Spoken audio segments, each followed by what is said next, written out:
Last video में हम लोगों ने देखा था how the participant saw the movement. जिन लोगों ने सिविल डिसओबीडियंस मूवमेंट 1934 में पार्टिसिपेट किया था, उन लोगों ने सिविल डिसओबीडियंस मूवमेंट को किस प्रकार से देखा, किस प्रकार से पार्टिसिपेट किया और उन लोगों के लिए इस मूवमेंट, इस आंदोलन से क्या उम्मीदें थी, उन लोगों के लिए स्वराज का क्या अर्थ था। आज के वीडियो में हम लोग देखेंगे limits of the civil disobedience movement. Civil disobedience movement, सविनय अवज्ञा आंदोलन की क्या सीमाएं थी। लास्ट वीडियो में हम लोगों ने देखा कि किन किन लोगों ने पार्टिसिपेट किया। इस वीडियो में हम लोग समझेंगे कि किन लोगों ने पार्टिसिपेट नहीं किया। क्या लिमिट था सिविल डिसओबीडियंस मूवमेंट का। कहने का मतलब है कि इस सिविल डिसओबीडियंस मूवमेंट से किस कम्युनिटी ने, कौन कौन से लोगों ने इससे दूरी बनाकर रखी, क्या लिमिट था। ऐसे ही दो कम्युनिटी जो कि सिविल डिसओबीडियंस मूवमेंट से दूर रहे, इसमें दो इम्पॉर्टेंट कम्युनिटी आता है। नंबर 1 अछूतों का, अनटचेबल्स का, यानी कि डिप्रेस्ड क्लास का, यानी कि छोटी जाति के लोग, lower section of the society. और ऐसे ही दूसरी कम्युनिटी है मुस्लिम पॉलिटिकल ऑर्गेनाइजेशंस। बहुत सारी मुस्लिम पॉलिटिकल ऑर्गेनाइजेशंस ने भी इस सिविल डिसओबीडियंस मूवमेंट से दूरी बनाकर रखी थी। तो इन दोनों कम्युनिटी को एक एक करके देखते हैं। सबसे पहले देखते हैं अनटचेबल्स, अछूत, डिप्रेस्ड क्लास या फिर जो lower section of the society थे, छोटी जाति के लोग। इनके बारे में पहले देखते हैं। देश में एक बहुत बड़ा तबका, ग्रुप अछूतों का था, अनटचेबल्स का था। 1930 के बाद, 1930 के बाद यह लोग अपने आप को दलित या ऑप्रेस्ड, उत्पीड़ित कहने लगे। कांग्रेस ने लंबे समय तक इन दलितों पर ध्यान नहीं दिया। उन्हें यह डर था कि यह जो हिंदू सनातनी के जो कंजर्वेटिव हायर क्लास सोसाइटी के लोग हैं, हिंदू सनातन धर्म के जो हायर कास्ट के लोग हैं, वे लोग इन सभी बातों से नाराज हो जाएंगे। इस कारण से कांग्रेस ने लंबे समय तक इन दलित लोगों से दूरियां बनाकर रखी थी। परंतु महात्मा गांधी ने यह ऐलान किया, यह डिक्लेयर किया कि जब तक देश से अनटचेबिलिटी, छुआछूत की भावना, अस्पृश्यता की भावना समाप्त नहीं होगी, तब तक सही अर्थों में स्वराज यानी कि आज़ादी प्राप्त नहीं होगी। अनटचेबिलिटी, छुआछूत, अस्पृश्यता को समाप्त किए बिना 100 साल तक भी स्वराज की प्राप्ति नहीं की जा सकती है। महात्मा गांधी ने इन अनटचेबल्स को, दलित को, डिप्रेस्ड क्लास को, ऑप्रेस्ड क्लास को हरिजन नाम दिया। हरि का जन, यानी कि ईश्वर की संतान, चिल्ड्रेन ऑफ गॉड, हरिजन। महात्मा गांधी ने इन दलितों के, डिप्रेस्ड क्लास के समान अधिकार के लिए, इक्वल राइट्स के लिए आवाज उठाई। महात्मा गांधी ने इन दलितों के लिए मंदिर में प्रवेश, entry into the temple, public wells, जो सार्वजनिक कुआं थे, तालाब थे, रोड थे, स्कूल थे, उन सभी में इन लोगों के एंट्री के लिए, इक्वल राइट्स दिलाने के लिए आवाज उठाई। और इन सभी बातों के लिए महात्मा गांधी ने सत्याग्रह आंदोलन चलाया। समाज में जो मैला ढोते थे, यानी कि गंदगी को, जो टॉयलेट की गंदगी है, उन्हें साफ करते थे, उन्हें ढोते थे, उनको समाज में प्रतिष्ठा दिलाने के लिए महात्मा गांधी ने खुद ही टॉयलेट को साफ करना शुरू किया। ऐसे लोग जो कि मैला ढोते हैं, इन्हें ही भंगी या स्वीपर भी कहते हैं। महात्मा गांधी ने हायर कास्ट के ऊंची जाति के लोगों से यह अपील की कि इस अनटचेबिलिटी को, अस्पृश्यता को दूर करें और अपना हृदय परिवर्तन करें। परंतु ये जो दलित लोग थे, इन लोगों ने अपने लिए कोई और ही पॉलिटिकल सॉल्यूशन निकालना शुरू किया। इन लोगों ने अपने आप को संगठित करना, ऑर्गेनाइज करना शुरू किया। इन लोगों ने स्कूल्स में रिजर्वेशन की मांग की और इसके साथ साथ सेपरेट इलेक्टोरेट, अलग से निर्वाचन क्षेत्र की मांग की। इन लोगों की मांग थी कि लेजिस्लेटिव असेंबली में, जो उस समय का ब्रिटिश का भारत पे पार्लियामेंट था, वहां पर दलितों के लिए सेपरेट इलेक्टोरेट होना चाहिए।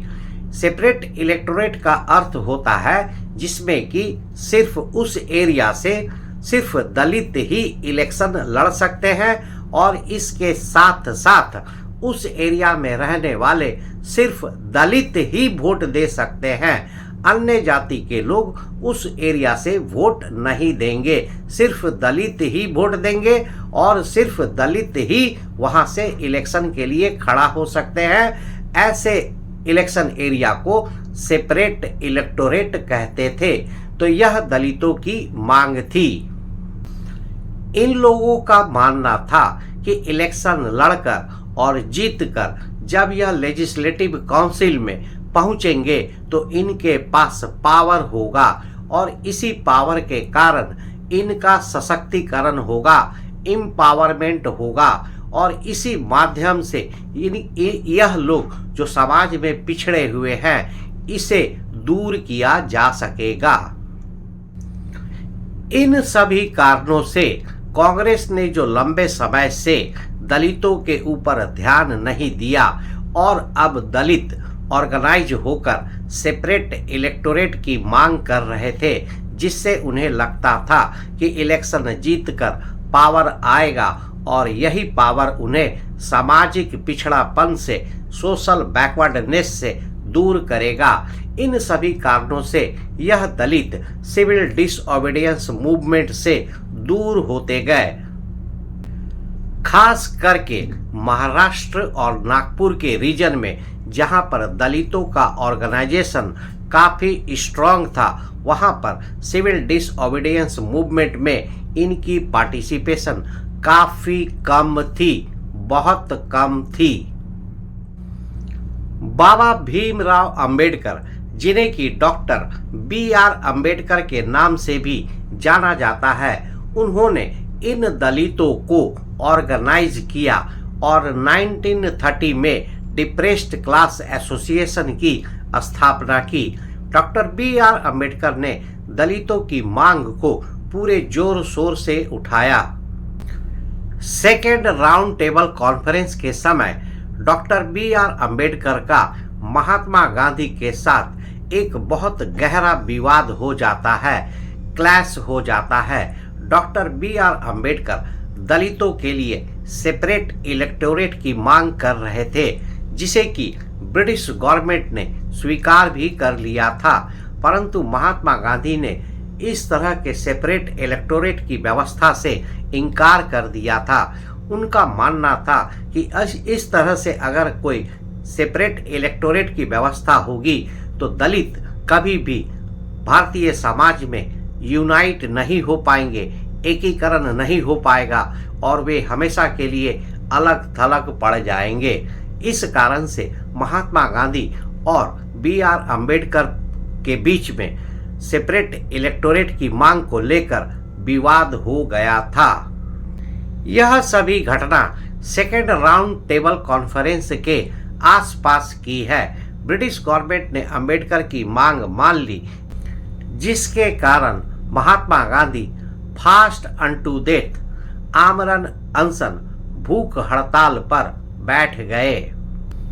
बाद में B.R. अंबेडकर महात्मा गांधी की इस मांग को मान लेते हैं और दोनों के बीच में एक पूना समझौता, पूना पैक्ट 1932 होता है, जिसमें यह मान लिया जाता है कि जो प्रोविंशियल और सेंट्रल लेजिस्लेटिव असेंबली है उसमें दलितों के लिए रिजर्व्ड